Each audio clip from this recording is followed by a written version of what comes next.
Listen to the deadly silence in the boardrooms of Washington and Brussels. There, men in tailored suits have just signed a new economic death sentence.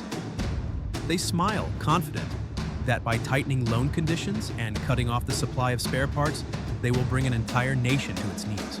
They expect submission. They expect to see the roads of Burkina Faso swallowed by mud, leaving the agriculture of the Sahel to collapse in despair.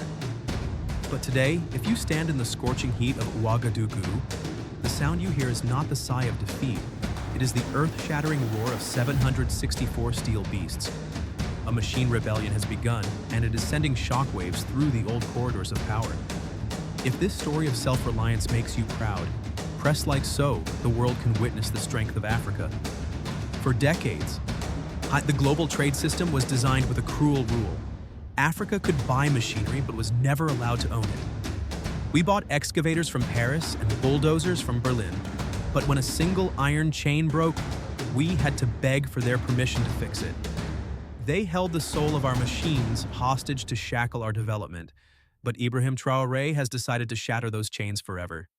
Look at Malik, a young engineer who rejected a $1,000 salary in Europe to return home. He isn't standing in a polished laboratory, he is in a dirt floor workshop, his hands stained with grease, recalibrating the brain of a massive excavator.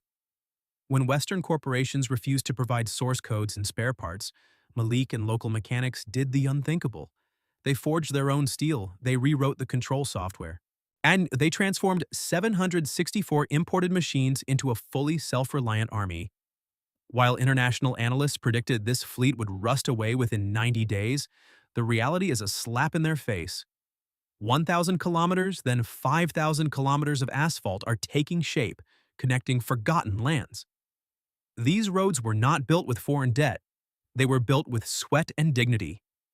The West is panicking, not because of the roads, but because they realize, once Africans know how to fix their own machinery, they will never need the charity of colonizers ever again.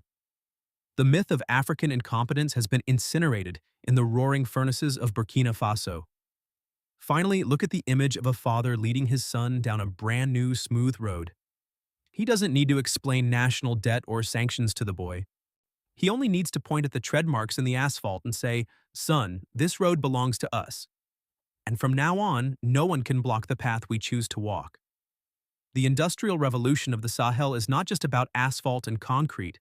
It is about reclaiming the right to be human, the right to build our own destiny with our own hands. Thank you for journeying with Ibrahim Traoré fans.